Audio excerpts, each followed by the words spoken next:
Mari kita berdoa. Allah yang menjadikan kami dan bahkan yang menciptakan tubuh, roh dan jiwa kami, Tuhan, tidak mungkin kami menemukan kebahagiaan itu di luar daripada kehendak-Mu. Kami telah jauh daripadamu. Itulah membuat kami hidup di dalam tekanan dan hidup di dalam penderitaan ini. Walaupun kami tidak ungkapkan, namun itulah yang ada di dalam hati kami. Bagaimanakah jalannya supaya kami menerima kebahagiaan dan damai sejahtera selama kami hidup di bumi. Tuhan, kalau sering kami cari uang, karena menurut kami uang ini mendatangkan kebahagiaan, tetapi sudah kami menemukannya, juga tidak mendapatkan kebahagiaan itu. Engkaulah kebahagiaan kami yang sepenuhnya. Waktu dosa kami diampuni, waktu roh kami berhubungan dengan roh Allah. Inilah doa kami, supaya dosa kami dapat diampuni dan kami dapat mendengarkan perkataan-Mu. Hiburkanlah kami satu persatu, Tuhan. Kuatkanlah yang lemah imannya, dan bawalah pertobatan yang sungguh bagi orang yang mau bertobat. Kami memuji Dikau Allah kami. Di dalam Yesus Kristus Tuhan kami berdoa. Amin. Kalau kemarin kita mendengar tentang silsilah Yesus Kristus, bolehkah hari ini kita melihat kelahiran Yesus Kristus? Bagaimanakah dia bisa lahir? Bagaimanakah bisa dia datang ke dunia? Bagaimanakah juru selamat itu? Matius pasal 1 ayat 18. Kelahiran Yesus Kristus. Kelahiran Yesus Kristus adalah seperti berikut. Pada waktu Maria ibunya bertunangan dengan Yusuf, ternyata ia mengandung dari Roh Kudus. Sebelum mereka hidup sebagai suami istri,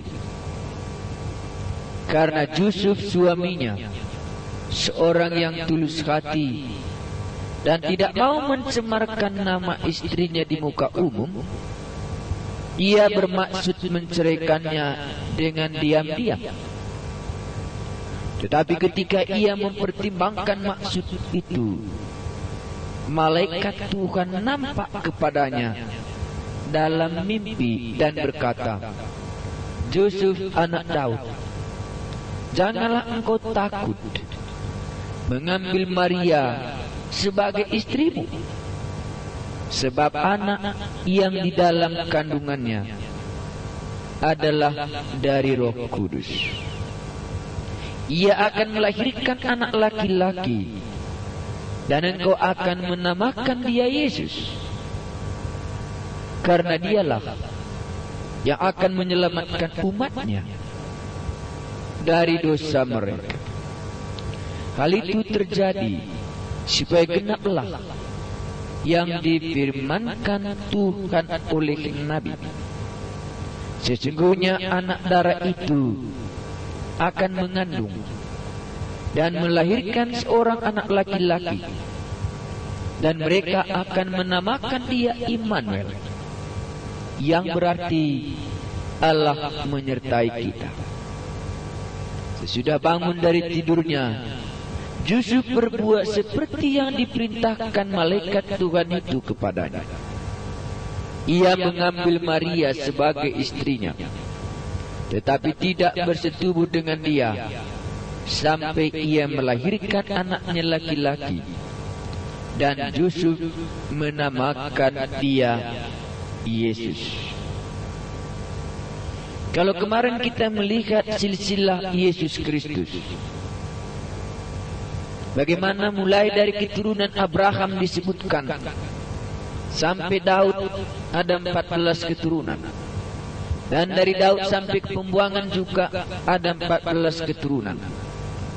Dan dari pembuangan ke Babil sampai Kristus datang ada 14 keturunan. Dan kita akhiri, kita tidak tahu sampai berapa keturunankah dia akan datang kedua kali. Tetapi hari ini lain cerita kita. Hari ini yang kita mau selidiki ialah bagaimanakah dia datang ke bumi ini. Bagaimanakah caranya? Naik apakah dia? Kalau kita umpamanya dari satu tempat ke tempat yang lain, naik apakah dia? Supaya dia bisa sampai ke tempat ini. Bagaimanakah dia datang?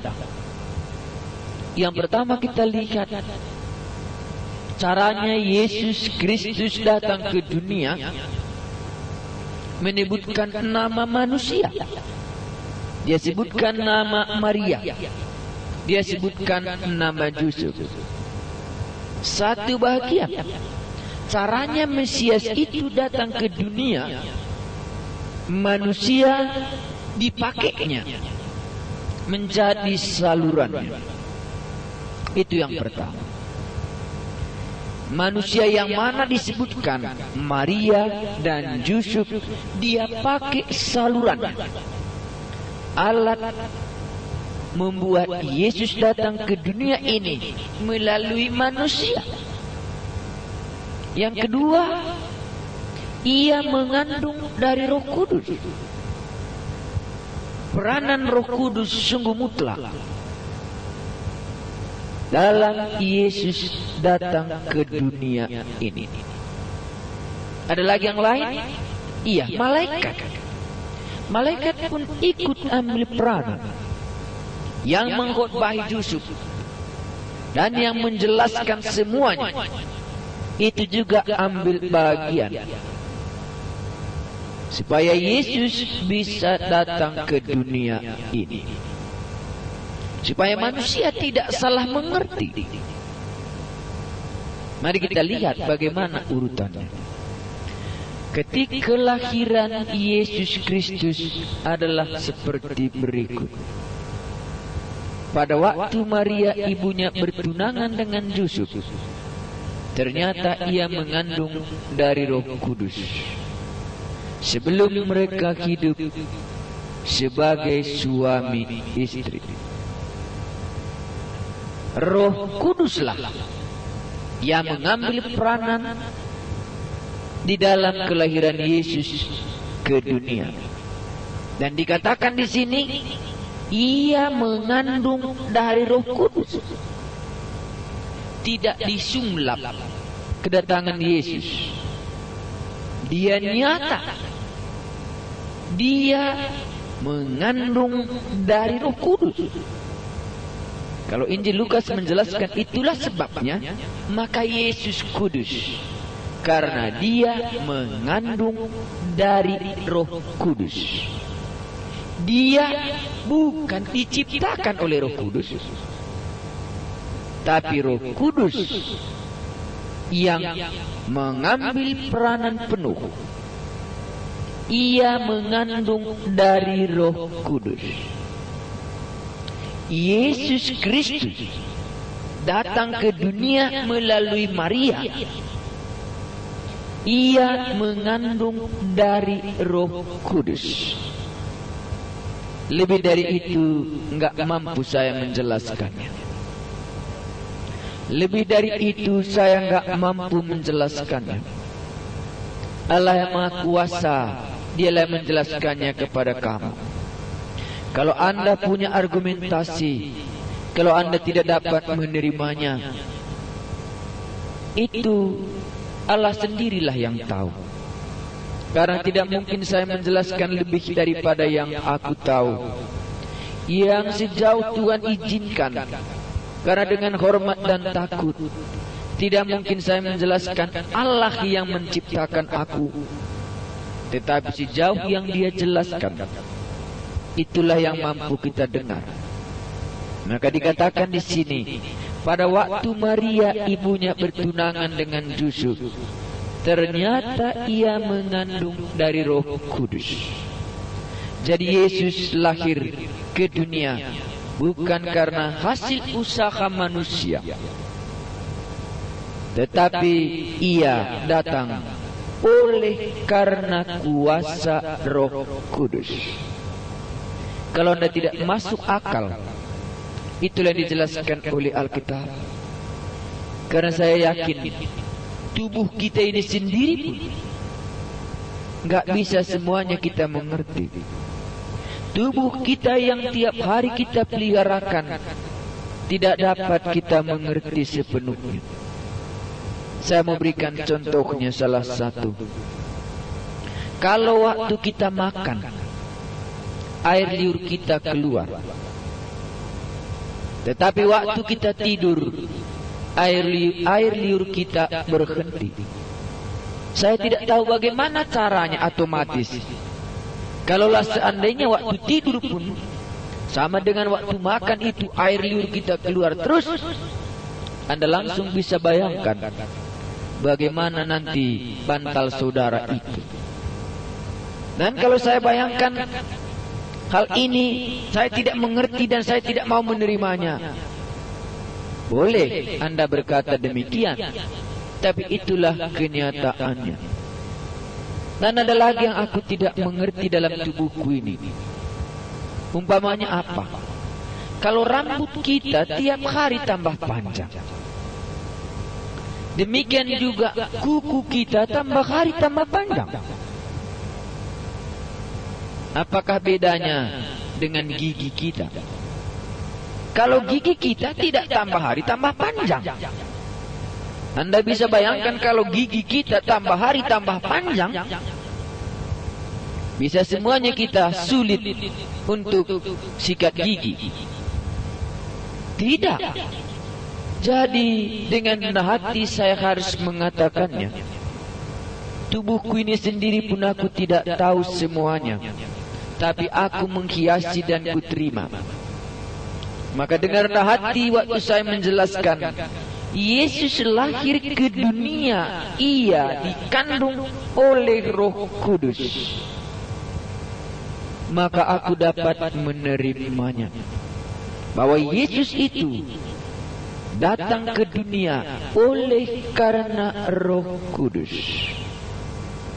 Mari kita lihat bagaimana pergumulan manusia. Manusia Yusuf itu bergumul. Dia mau menceraikan, karena memang dalam istilah orang Yahudi, duluan diurus surat pernikahan daripada pestanya. Jadi mereka sudah resmi secara hukum suami istri, tetapi belum secara adat, belum secara hukum, belum secara resmi. Di dalam hukum mereka sudah suami istri, tetapi mereka belum tinggal satu rumah. Dan pada waktu itu Yusuf mau menceraikannya, tetapi waktu itu malaikat Tuhan ambil peranan, jangan kau ceraikan dia, karena ia mengandung dari Roh Kudus. Karena demikian dikatakan oleh kitab Nabi, sesungguhnya anak darah itu akan mengandung dan melahirkan seorang anak laki-laki, dan mereka akan menamakan dia Immanuel, yang berarti Allah menyertai kita. Yusuf mendengar malaikat itu, dan malaikat itu menjelaskan bahwa dalam kitab Nabi Yesaya sudah diberitahu anak darah itu akan mengandung seorang anak laki-laki, dan mereka akan menamakan dia Immanuel, yang berarti Allah menyertai kita. Kalau Anda ingat ini Nabi Yesaya sudah mengutarakan itu. Waktu Tuhan berbicara kepada raja, janganlah berharap kepada manusia, tapi berharaplah kepada Allah. Tapi raja itu tidak mau. Dan Allah menyatakan, dia anak darah akan mengandung seorang laki-laki, dan mereka akan menamakan dia Immanuel, yang berarti Allah menyertai kita. Jadi di sini ada sangkut pautnya, di mana Yusuf itu dengan sulit menerimanya. Tetapi karena Allah berbicara kepadanya melalui malaikat Tuhan, dia menerimanya.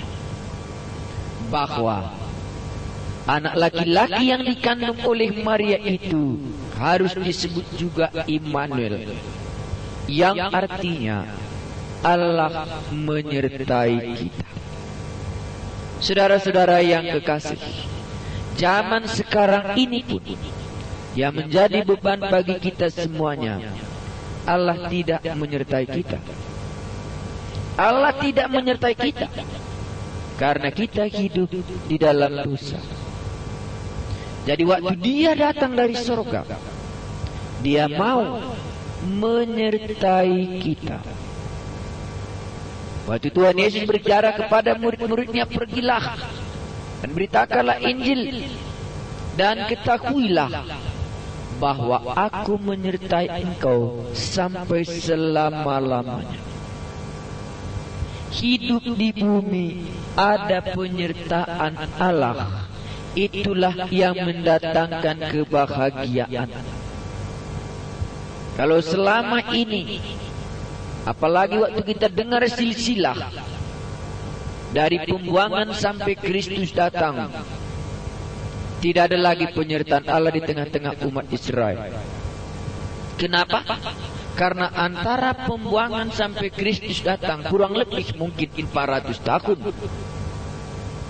Tidak ada firman Tuhan, tidak ada nabi yang datang, semuanya sepi. Tidak ada teguran Allah kepada manusia.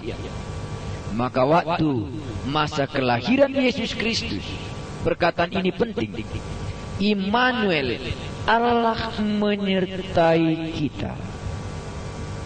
Mungkin sudah berapa lama Anda hidup di bumi ini, Anda belum pernah mengetahui Allah menyertai engkau.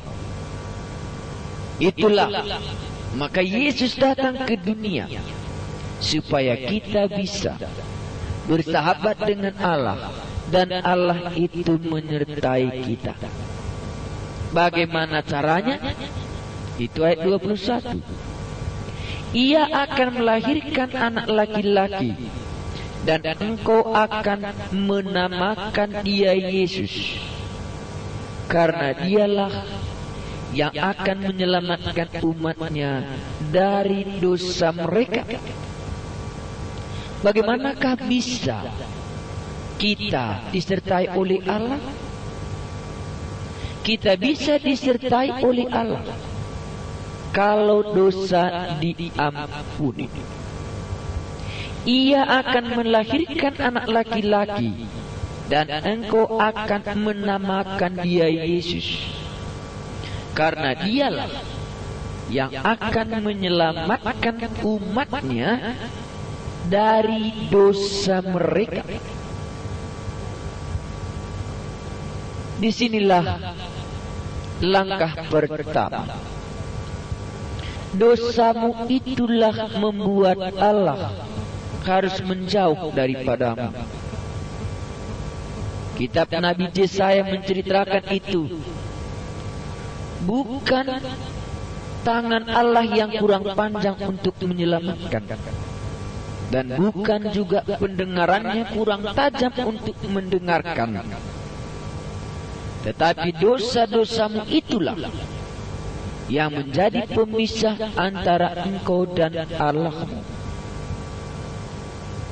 Di sini ada jalan keluarnya. Engkau akan menamai dia Yesus, karena dialah yang akan menyelamatkan umatnya dari dosa mereka. Siapakah yang bisa diselamatkan? Siapakah yang bisa diselamatkan kalau kita tahu bahwa Yesus itu juru selamat? Yang bisa diselamatkan ialah orang berdosa. Orang berdosa itu yang dapat diselamatkan. Waktu Yesus berkata, Anak manusia datang untuk mencari yang hilang dan untuk menyelamatkan orang yang berdosa.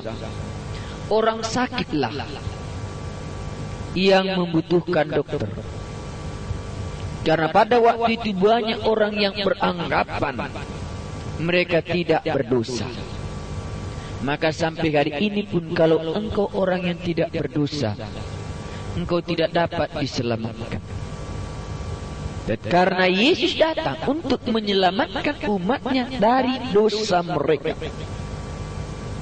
Yesus datang untuk menyelamatkan umatnya dari dosa mereka. Yakinkah Anda? Anda orang yang berdosa? Atau Anda orang yang baik? Yakinkah Anda orang berdosa? Ataukah engkau orang yang baik?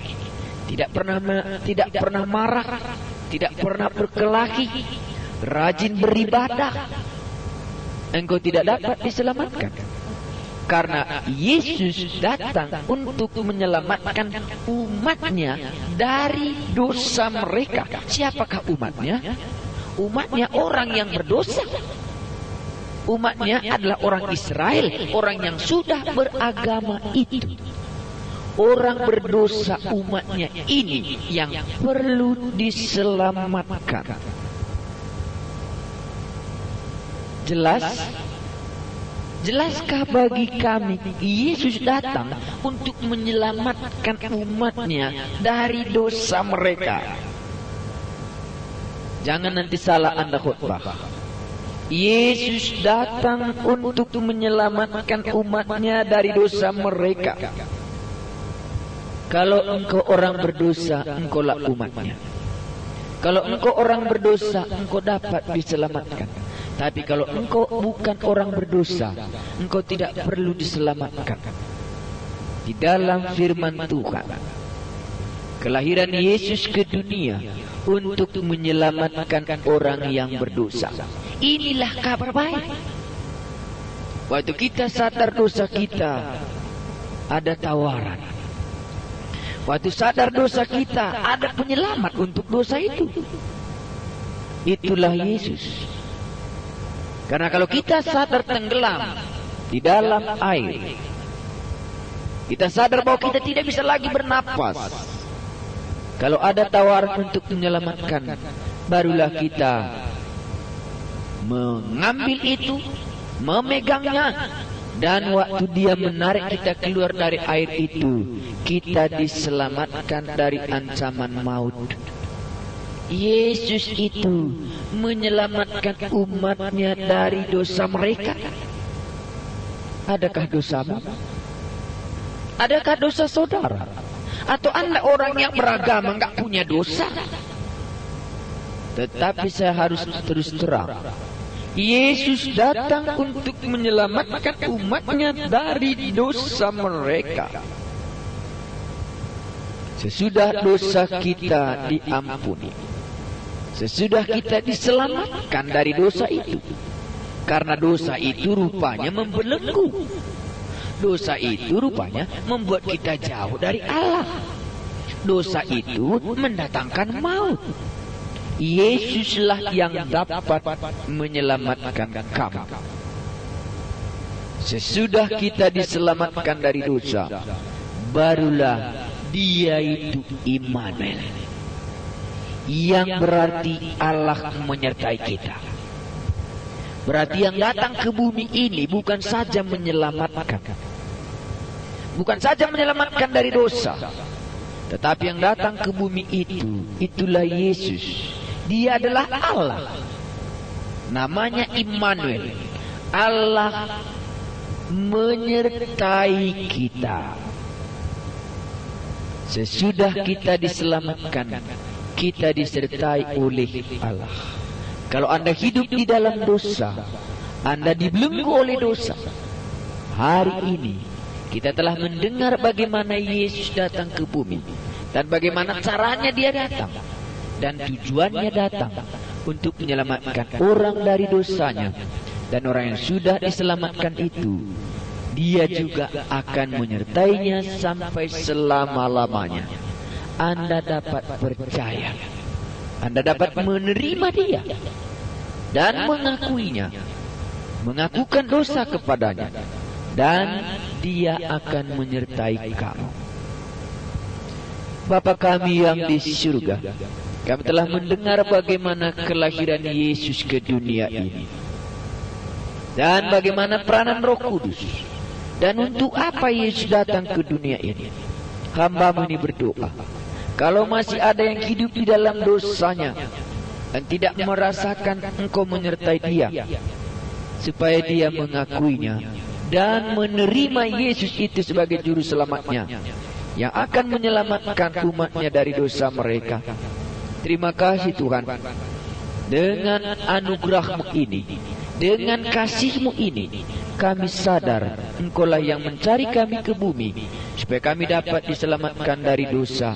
Itu di dalam nama Yesus Kristus, Tuhan dan Juru Selamat kami. Di dalam nama-Mu kami berdoa. Amin.